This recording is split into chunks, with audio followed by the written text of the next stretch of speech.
Our guest speaker today, I've known him since he was born. In fact, I was there on the day that he was born.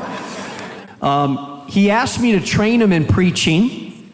And so for the first few months, every time he would preach at the church, afterwards, I would meet with him in the green room and I would say, good, I would change this point, fix this, a little more energy here. That wasn't clear. I'd give him advice.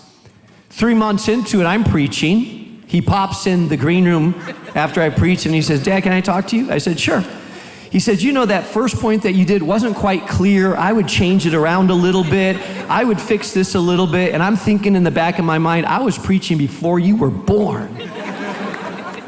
But every Sunday now, whether he preaches or I preach, I accept great input from a 32-year-old young man with the call of God upon his life. So why don't you put your hands together and welcome Josiah Jobe.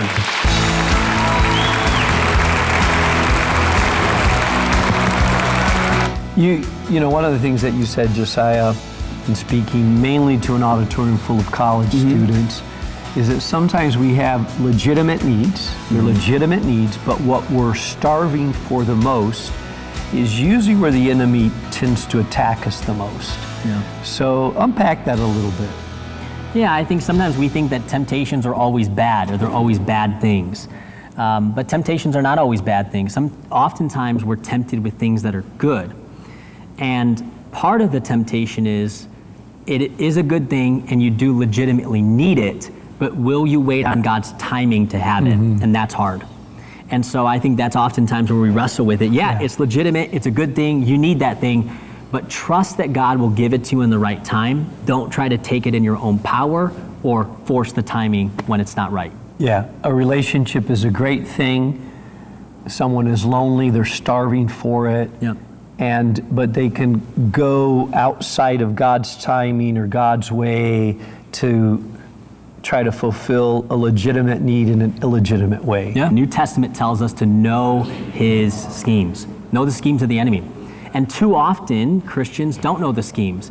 They don't know how Satan works. And so Satan sneaks up on us and messes with our life because we don't know to expect him.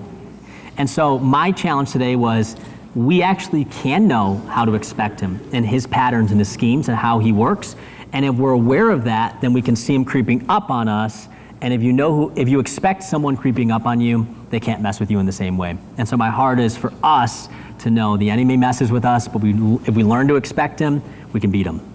So you studied here, graduated in 2016. You've been in the ministry now for 10 years I'll be on staff on ministry, serving in ministry. Yep. So 10 years, but you're 32 years old. Any word of encouragement that you'd like to give to any young pastor that may be watching this? You know, we live in some interesting times. God is moving. What would you say to a pastor that's 29, 30 years old right now? What's your word of encouragement? And my word of encouragement would be, don't give up. It's hard, but it's worth it.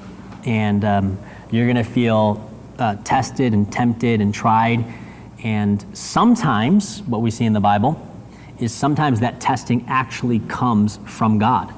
And so it's a season of development. Sometimes that tempting comes from the enemy, but it can always be used for our good when we fight it and press back and persevere. So your ministry makes a difference, your voice matters, your faithfulness can change many lives, so stick with it, don't give up, keep pressing in, keep fighting, because we need strong pastors making a difference for the kingdom.